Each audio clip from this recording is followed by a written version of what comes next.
Hello and welcome to Bookish and Beverages. I'm Melissa and I pair a delicious beverage with summary recaps on fantasy book series so you can remember what happened without having to reread it. And today we'll be diving into A Shadow in the Ember by Jennifer L. Armentrout. This is book number 1 in the Flesh and Fire series. Content warning, there are full spoilers ahead. If you have not read this book, pause, save, and come back later. Now, let's go grab our drink. For our beverage today, we'll be making a Culling relief tea. Here's what you'll need.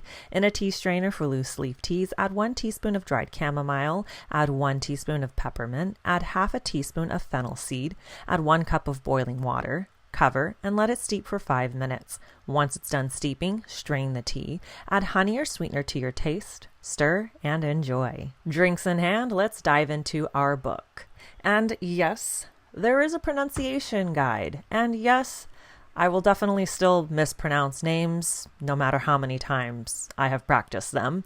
And to be fair, there are also some names that are not in the pronunciation guide. So you're just going to roll with it. Over 200 years ago, King Roderick Muriel of Lasagna, not lasagna, struck a deal out of desperation to save his lands and people. The firstborn daughter of the Muriel line to the Primal of Death as his consort.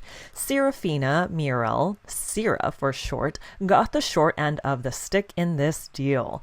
As the chosen maiden and firstborn daughter, she was veiled, isolated, and trained in the arts of seduction and fighting, so she could fulfill her one purpose: kill the Primal of Death to end the deal and stop the plague of the rot that has started up again at her birth.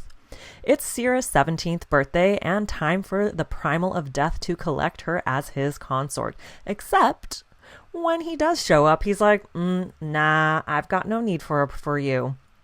Peace out, Girl Scout. Talk about the ultimate rejection. And to drive the nail in the coffin, she went back at 18 years old, 19 years old, and 20 years old. And the Primal of Death never showed up again.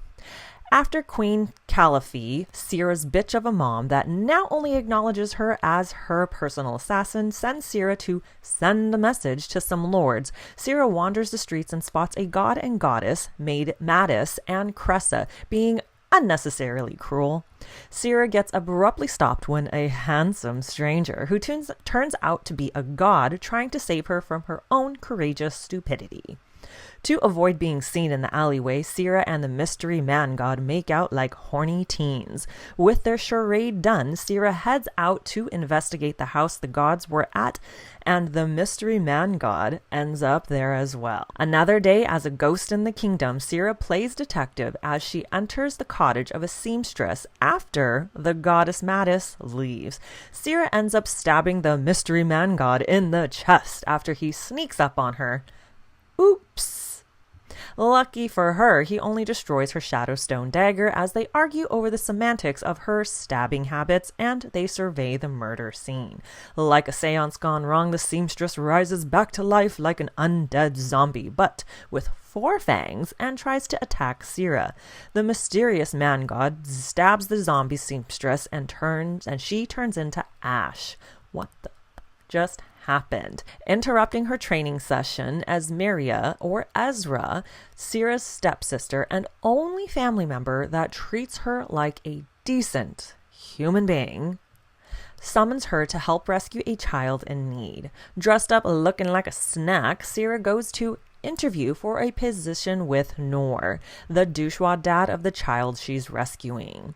He gets a little too handsy, so Sera slits his throat open and takes the boy to safety. Needing to wind down and find peace, Sera goes to her lake and finds a wounded Kiyu wolf. Using her gift, she brings the wolf back to life. Huzzah! And finally getting to her lake, Sera skinny dips until she feels like she's being watched, and it turns out to be none other than the mystery man god, who is named Ash. The flirting and bantering comes to a halt when some unexpected visitors arrive. Germs, specifically hunters who are looking for something or someone. Fighting them off, Sera makes a rookie mistake by knocking herself out when she panics and slips as snakes come out of the germ's mouth. That is slightly terrifying, and I think Indiana Jones would agree with her. Waking up with her head in Ash's lap, they banter and are totally vibing. Just as Seer is getting ready to leave, Ash states that he wants to kiss her, and rather, he needs to kiss her. He kisses her and so much more as he finger bang bang bangity bangs her. The next day, Sierra barges into her stepfather's office demanding that the crown comes up with a better solution to help the starving families affected by the rot plaguing their lands. Her evil douchewad stepbro and heir to the throne, Tavius, is there giving his ignorant and unneeded commentary. Walking back down the hall, Sierra hears a plea for help and she goes to investigate, falling right into a trap. She goes full on Kill Bill mode on 3 guards who were paid to end her, but jokes on them as she takes them all out. A golden god and her mom come banging in and Sierra's like, oops, I found him like this.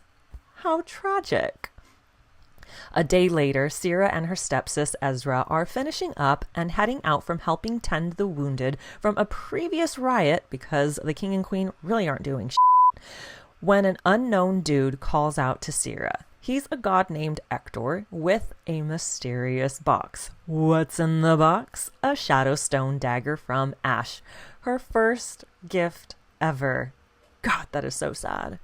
Later, Sierra sneaks into the right at the Sun Temple and hides in the back. Colas, the Primal of life, the king of gods, shows up to take his worthy chosen back to Elysium, the land of the gods, and then stares directly at Sierra, or so she thinks. While everyone is celebrating after the rite, a frantic Ezra finds Sierra and asks for her help. Ezra's longtime bestie and lover is dead. Huddled in the carriage, Sierra uses her special gift and brings Mari back to life, her first mortal. After passing out hard in her room, Sierra wakes up to find the douchewad Tavius in her chambers. Warning bells are going off as he traps Sierra, flaunts his new king status, P.S. His dad, the king, is dead, and shows just how fragile his ego is. Royal guards escort Sierra into the Great Hall where Tavius whips out his big whip to compensate for other small, fragile things. As he's lashing Sierra's back, her mom and Ezra enter the scene and then the ground rumbles as the Primal of Death, aka Ash, tears through the realms. Ash, or Nyktos, kills the royal guards that were involved and turns to Tavius.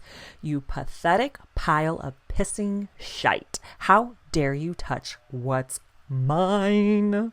This is what I imagine Tavius to look like in that moment. And if you know, you know. Ash chokes Tavius with the whip around his neck as Sierra's mom begs for his life. She couldn't even beg for her own daughter's life. And Ezra stands up like, keep going. He really is an evil piece of shit. But Sierra is out for blood as she asks Ash to stop and she takes over, delivering on her promise to Tavius as she shoves the whip down his throat and watches the life leave his eyes. Take that, biatch. Everyone dismissed from the hall, Sierra rages against Ash, clearly losing that fight. Then he's like, well, I guess you're gonna come with me now since I claimed you and you'll probably be executing for killing that piece of shit, even though he deserved it. And we can't have that happening. Reluctantly taking his hand, Sierra passes out as they apparate into the Dark Elms. Would you look at that? An entrance to Elysium is under Sierra's favorite lake. And what do you know? It just so happens to pop up in the Shadowlands where Ash's court is. Along the path, they are met by Nectus, a Draken, basically a dragon shifter. Hey.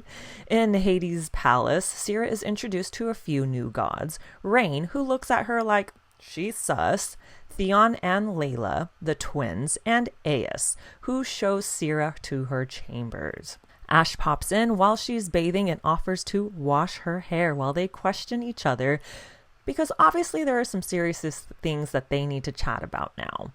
Like a partial reason why he rejected her as consort. To him, he was giving her her freedom because clearly she was resigned to her fate since she had no choice.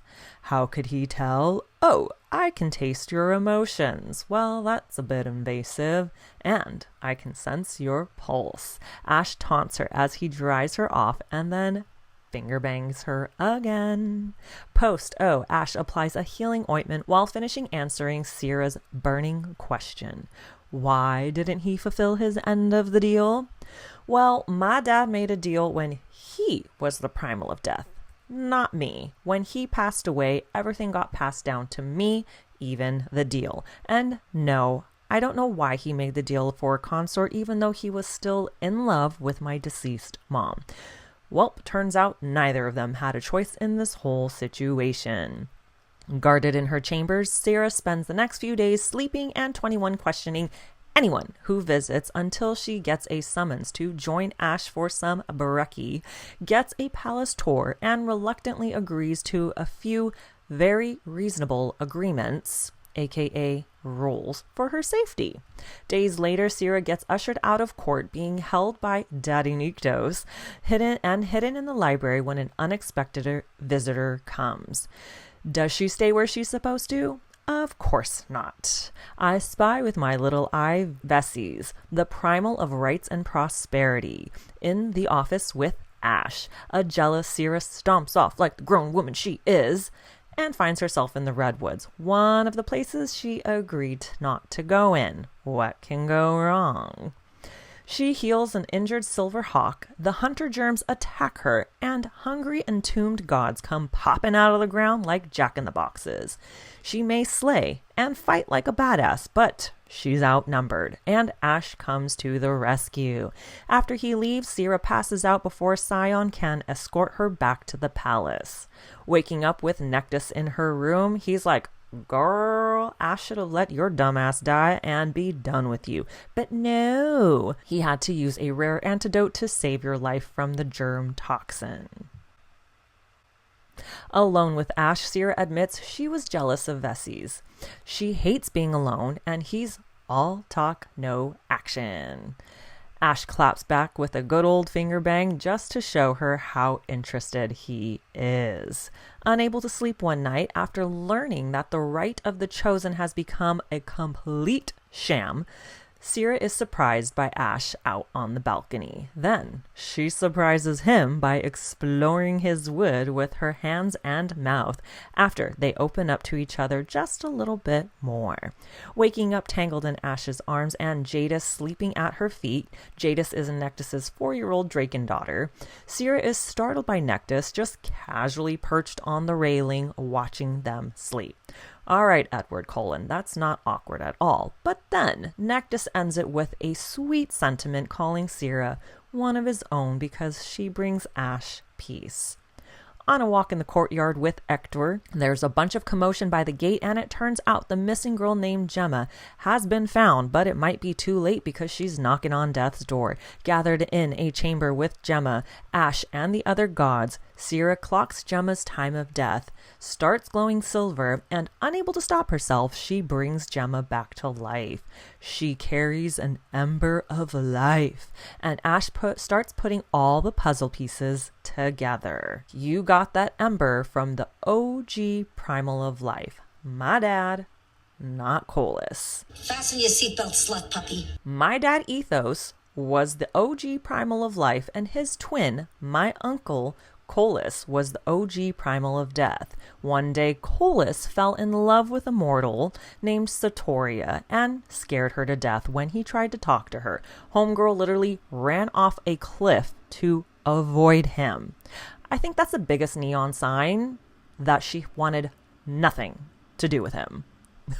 Being the biggest selfish prick, Colas begged Ethos to bring Satoria back to life, and Ethos was like, "Sorry, bro, can't even do that for you." Colas took matters into his own hands and found a way to become the Primal of life, swapping his and Ethos's destinies like Freaky Friday, causing catastrophic events across the realms. Colas brought Satoria back, but she wasn't the same And when she did die again, Ethos worked with Keela, the Primal of Rebirth, to mark and designate Satoria's soul for an endless loop of rebirth right after death, so that her soul never enters the Shadowland. Legend has it that Colas is still looking for her, but is yet to find her. As petty revenge, Colas was the one that killed my mom and destroyed her soul. He also destroyed all records of the truth. Only the Primals and a few gods know what Colas did. At his very core, he is still a primal of death. His powers of life fizzled out, so he can't grant life and he can't create it, and that's why no chosen have been ascended in centuries. And it seems my dad made the deal with your ancestor to hide the ember of life in your mortal bloodline. And even though my dad is dead, Colas still holds his soul captive. What you know as the rot is the consequence of there being no true primal of life. Oh, shit. Sierra is freaking out as she realizes that she trained her whole life to kill an innocent man, well, a primal god, for nothing. And it wouldn't even save her kingdom. And then the cat's out of the bag about Sierra's hidden agenda. He is no longer Ash to her. He is now Nyktos. But that will have to wait because they're under attack. The other gods and primals felt the ripple of power. Bursting from the bay, the Diakis, vicious creatures that sense and feed off ether, show up, causing chaos and death. Looks like Colas knows something is in the Shadowlands because these are his pets. Finally defeating them and the Draken messenger, Sierra waits for Daddy Nyktos to get back to the palace, and he is injured, but he refuses to feed to heal himself. In charge of putting Sierra somewhere safe, Nyktos is like, well, Nyktos is super pissed, and he'll probably freed from you if you provoke him some more, which we know you will. And Sierra's like, sure, let's give it a go. And Nyktos is correct. But Daddy Nyktos does more than feed from Sierra and loses his V card. During a delightful bath the next day, Sierra fights off an attacker that tries to strangle and drown her. She beats his ass, of course. Turns out the attacker was Hamid, the dude that notified Nyktos of Gemma's disappearance. Out of nowhere, Sierra gets another migraine and then explains the symptoms she's been experiencing. Sierra is going through the culling since she has the ember of life in her, but she shouldn't ascend because she's not a descendant of a god. Alone with Nyktos, Sierra and him have a chat that leaves her heart and hopes like a crumbled up piece of paper lying there. He will have her as a consort in title only, and they can't be friends because she can't be trusted, and he's basically keeping her around because she has the ember of life. Ouch. The next day, Aes and Belle escort Sierra to see Gemma and find out what she said to Hamid that led to him trying to assassinate Sierra. Gemma also shares about her time with Colas and his weird obsession with his Gracie, which can mean either life or love. She told Hamid that she thinks Sierra might be what Colas is looking for. Also, some of the chosen that would go missing, well, when they did turn back up, they weren't quite the same. Colas called them his reborn, his revenants. Dun, dun, dun. On their way to tell Nyktos what they learned, they get ambushed by the goddess Cressa. Aes gets knocked out and Belle gets stabbed in the back as Mattis shows up, the other douchewad god, and knocks out Sierra. Waking up in the throne room, the third god, Tarek, shows up and feeds from Sierra as he combs through her memories to confirm that she's what they're looking for. The floor starts vibrating and Daddy Nyktos shows up in his true primal beast form with wings. He turns Cressa to dust and Nyktos burns Mattis into nothing. Tarek is the last one standing and says his final message before Nyktos kills him. You can't stop him. Back in his mortal form, Daddy Nyktos and everyone else is gathered around Aes and a dead Belle. Sierra uses her gift and brings Belle back, but she's not just her regular goddess self. She's been ascended. Not quite a primal, but she can challenge Hanan, the primal of hunt and divine justice, for his position. After taking a nap, the Fates, or Aerie, have answered their summons, and Daddy Nyktos kisses Syrah before they meet with the Aerie and then tells her it changes nothing. Talk about whiplash from this dude. Penelope, the primal of wisdom, loyalty, and duty, meets with Syrah and Nyktos to introduce them to the Aerie who answered their call, and it is none other than Sir Holland, Syrah's friend and the knight that trained her to fight. Holland shares information overload, so buckle up and here we go again. He's like, your dad and I were besties when he was the OG Primal life. You, my boy, were born with just a tiny ember of life, and Ethos had a tiny ember of life left, so he took both embers and placed them in Syrah's bloodline for safekeeping. Penelope cuts in with, and I had a prophetic vision. Before your dad struck the deal with the mortal king, I was taken to Colas and he interrogated me, but I told him all that I could. After that, I went to the Aerie, and Holland shared the prophecy with Ethos when he came looking for guidance on what can be done about Colas. I'll write out the prophecy in the description below if you do want to read up on it. Then Holland continues, Ethos made the deal with Roderick shortly after learning of the prophecy, and you, Syrah, have many paths to choose from. Fate is ever-changing, but all your paths lead to one outcome: your death before your 21st birthday. You've had one drop of Nyktos' blood in you, which means it has pushed you to truly go through the culling. You may be mortal, but the essences in you are primal. However, like the great Natasha Bedingfield once said, the rest is still unwritten. There is one path where you could possibly survive your culling. For that, you will need the blood of the primal the Ember belonged to, and the pure will of love. Oh, and to top it off, you also have Satoria's soul in you. Ethos wanted to save the realms for Satoria to take her vengeance and be his brother's weakness. After all that, Nyktos turns to Syrah with a realization. Oh, snap. You are the primal of life. That concludes the summary recap on A Shadow in the Ember. Thank you so much for watching, and stay tuned for more summary recaps on your favorite fantasy series. If you enjoyed this one, please like, subscribe, share with your fellow book lovers, and if you do have any requests for summary recaps you want done, just drop it into the comments, and thank you, thank you, thank you.